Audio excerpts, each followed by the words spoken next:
Hello my dear student, welcome to my YouTube channel. कैसे हैं आप लोग? हम आशा करते हैं कि अच्छे ही होंगे। आइए आज आपको हम पढ़ाते हैं गुरुत्वाकर्षण।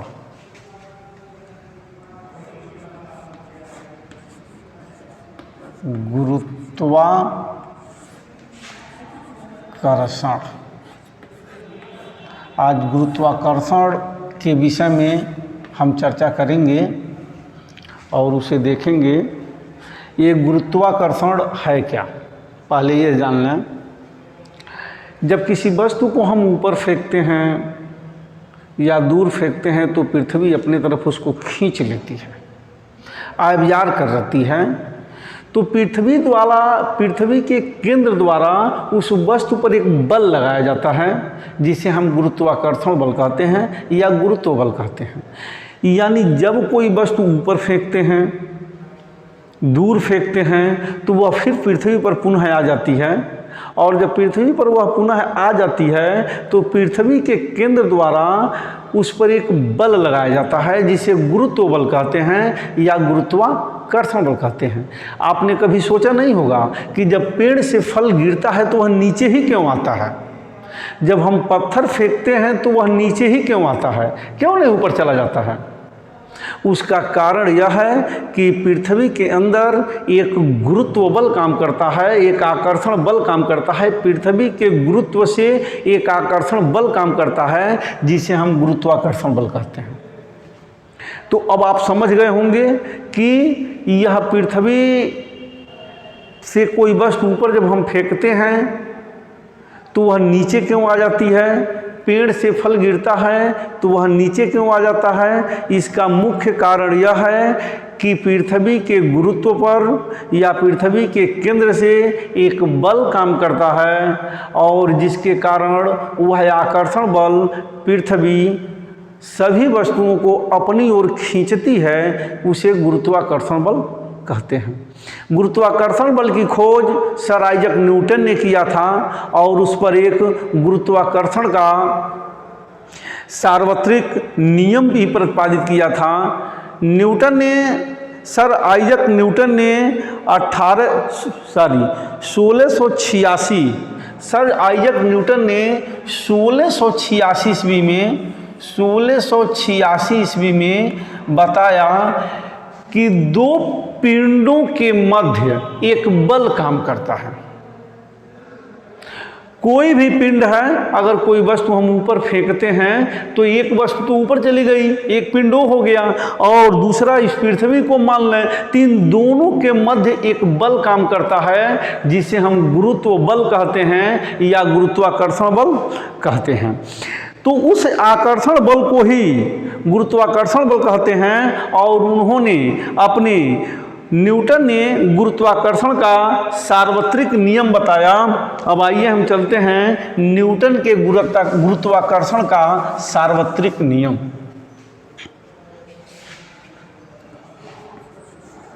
न्यूटन के गुरुत्वाकर्षण का सार्वत्रिक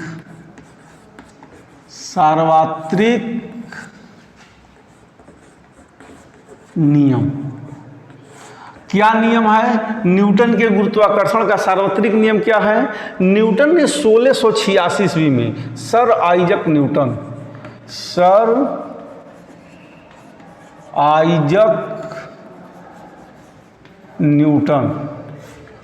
किस सन में? सन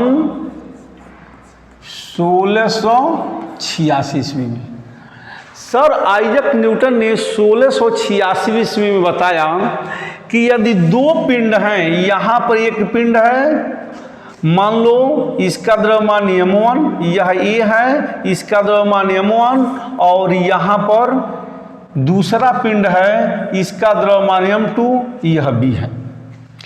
तो न्यूटन ने बताया कि दो पिंडों के मध्य जो काम करने वाला बल है वह द्रव्यमानों के गुणनफल के अनुक्रमानुपाती होता है, तथा उसके बीच की दूरी के वर्ग के व्युत्क्रमानुपाती होता है।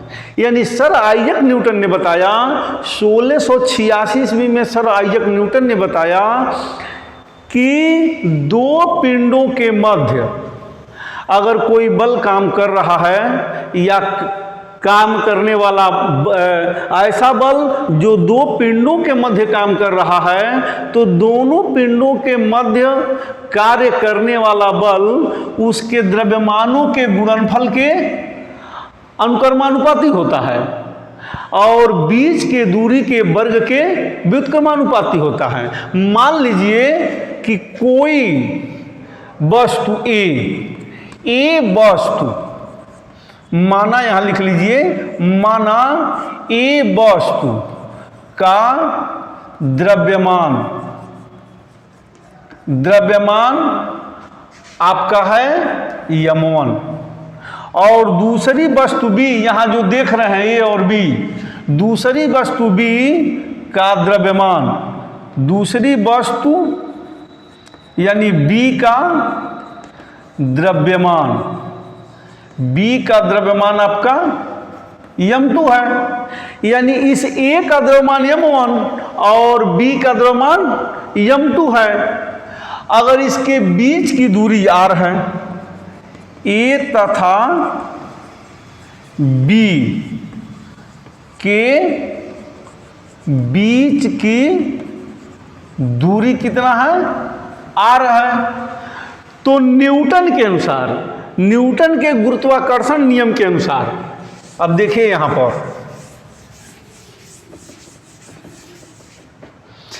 न्यूटन के गुरुत्वाकर्षण नियम के अनुसार अगर इन दोनों पिंडों के मध्य लगने वाला बल F है, तो यहां लिख लें न्यूटन के गुरुत्वाकर्षण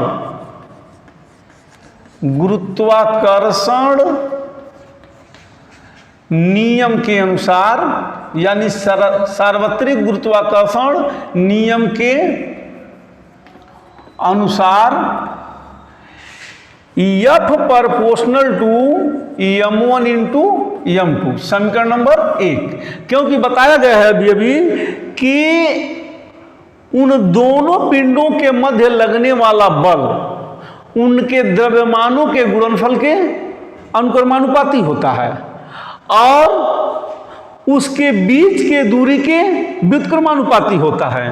और F प्रोपोर्शनल टू 1/r पर स्क्वायर, यानी बीच के दूरी के वर्ग के व्युत्क्रमानुपाती होता है। यह समीकरण नंबर 2। अब समीकरण 1 व 2 से, समीकरण 1 व 2 से, तो समीकरण 1 व 2 से हो जाएगा आपका F proportional to m1 m2 गुणे 1/r स्क्वायर। अब यहां देखिए आप क्या होगा आपका, यानी F proportional to m1 m2/r square, यानी F equal to G m1 into m2/r square, यानी F बराबर G m1 into m2/r square बटे r स्क्वायर। यानी इस पर जो बल काम करेगा उसमें m1 m2 और इसे कहते हैं सार्वत्रिक गुरुत्वाकर्षण नियतांक के गुणनफल बाई r स्क्वायर, बीच के दूरी के वर्ग के अनुपात में होगा। अब आइए G, जहां G बराबर है सार्वत्रिक गुरुत्वाकर्षण नियतांक, सार्वत्रिक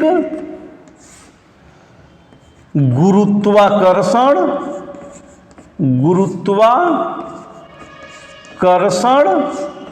नियतांक, यह है नियतांक। जी जो है यह एक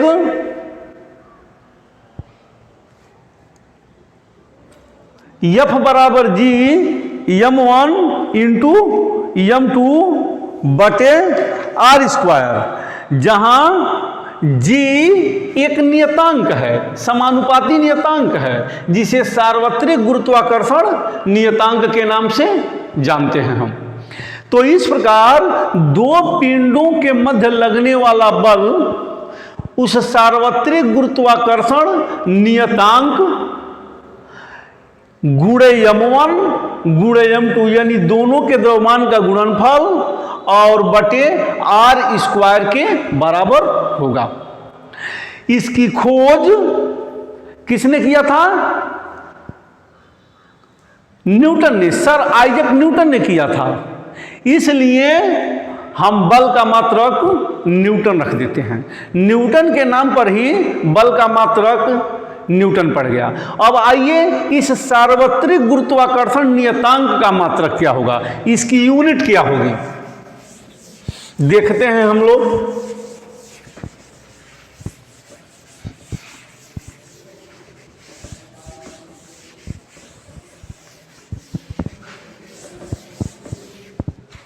अब यहां ध्यान देंगे आप, F बराबर जी m1 m2 बटे आर स्क्वायर, इसका गुणा इधर कर देते हैं, F गुणे R square equal to G m1 गुणे m2, इसको नीचे लग देते हैं, F गुणे आर स्क्वायर बटे m1 into m2 is equal to जी। अब जी को यहां लिख लीजिए, जी बराबर F गुणे आर स्क्वायर बटे m1 इंटू m2, इसको कहते हैं सार्वत्रिक गुरुत्वाकर्षण नियतांक। अब आइए जी का मात्रक की तरफ चलते हैं। तो जी का मात्रक आपका क्या है, यहां देखें, बराबर बल का मात्रक होता है न्यूटन, तो हो गया न्यूटन, गुणे दूरी का मात्रक होता है मीटर, तो मीटर पर स्क्वायर, अब बटे द्रव्यमान का मात्रक होता है किग्रा, तो किग्रा और गुणा किग्रा बराबर हो जाएगा आपका न्यूटन मीटर स्क्वायर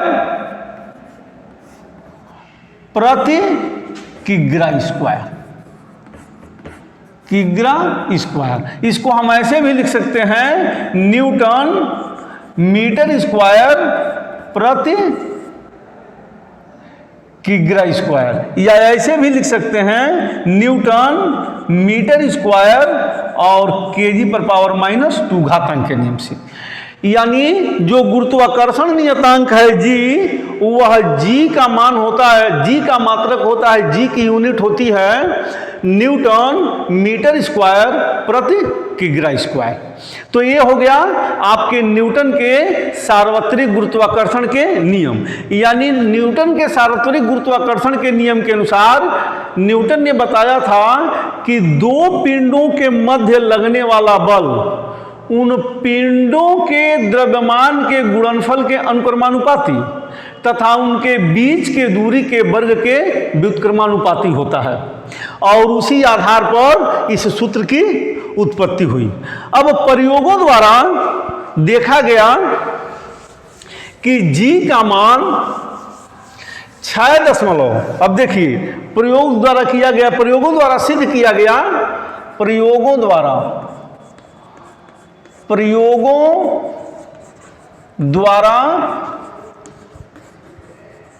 सिद्ध किया गया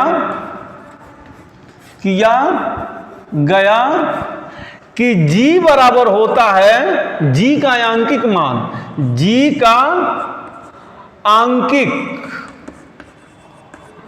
आंकिक मान बराबर होता है 6.67 × 10⁻11 अब मात्रक लिख देंगे न्यूटन मीटर स्क्वायर और प्रति किग्रा स्क्वायर, यानी जी का आंकिक मान, या प्रयोगों द्वारा सिद्ध कर दिया गया कि जी का आंकिक मान 6.67 या 6.6666, अब सो कर लीजिए, तो इसका मान निकाला गया, निकटतम मान निकाला गया।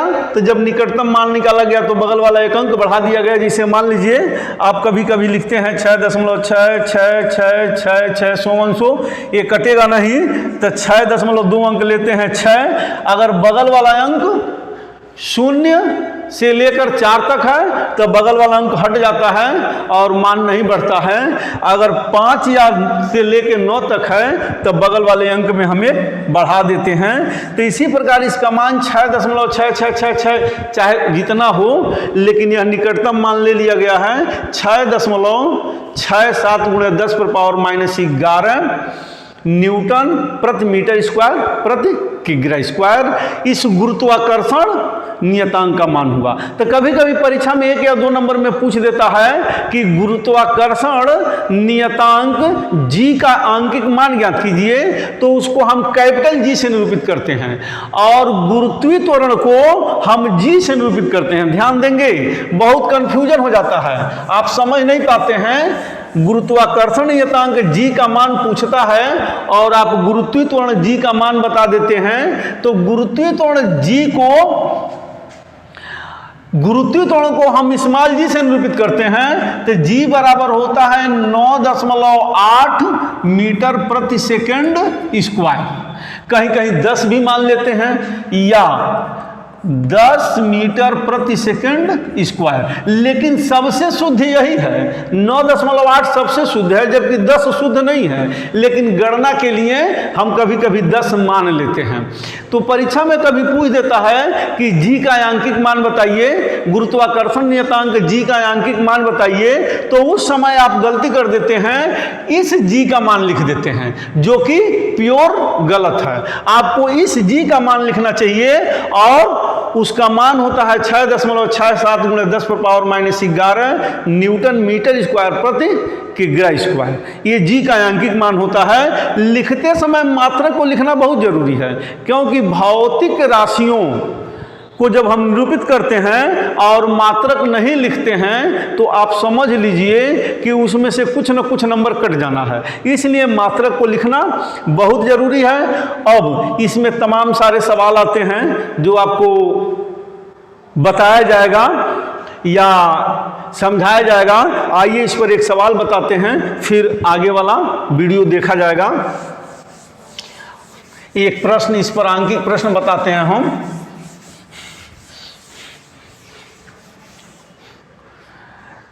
एक प्रश्न देखिए,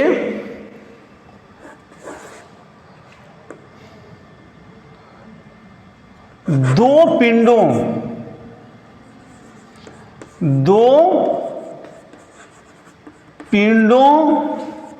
के द्रव्यमान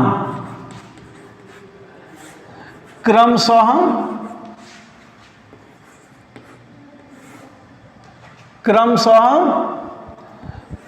2 किग्रा तथा 4 किग्रा है।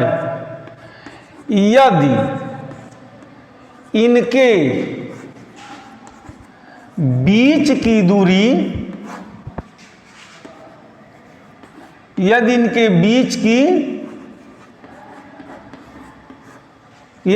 बीच की दूरी 2 मीटर हो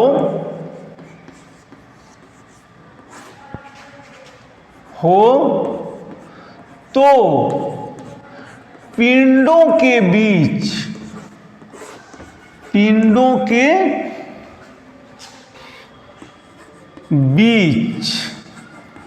लगने वाले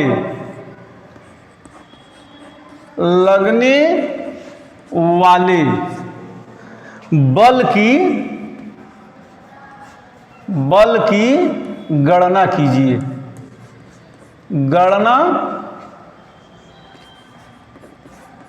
लगने वाले बल की गणना कीजिए और यहाँ पर आपका कोष्टक में दे देगा G बराबर 6.67 गुणे 10⁻⁻11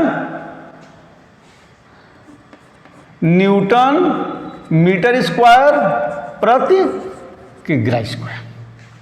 या G का मान आपका दे देगा कि इतना गुणे इतना न्यूटन मीटर स्क्वायर प्रति किग्रा स्क्वायर। अगर नहीं भी देता है तो यह मानक मान है, प्रयोगों द्वारा सिद्ध है, हम इसको रख भी सकते हैं। तो आइए देखते हैं, हम इस सवाल को हल करते हैं।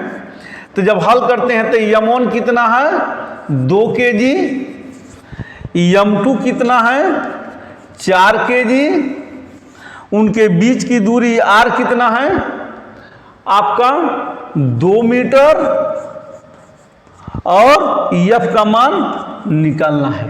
तो जब f का मान निकालना है तो हम सूत्र जानते ही हैं न्यूटन के गुरुत्वाकर्षण के नियम से, F बराबर G यम1 गुणे यम2 बटे r स्क्वायर।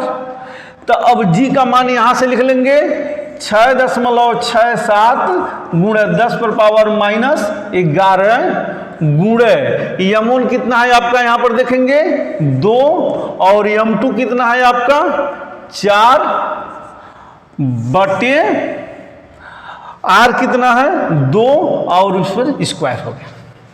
अब देखिए 6.67 गुणे 10⁻⁻11 गुणे 2 गुणे 4, आप बटे जब इसका वर्ग करेंगे तो होगा 4। अब 4 से 4 कट गया, 4 से 4 कट गया। अब बचा क्या देखेंगे हम लोग,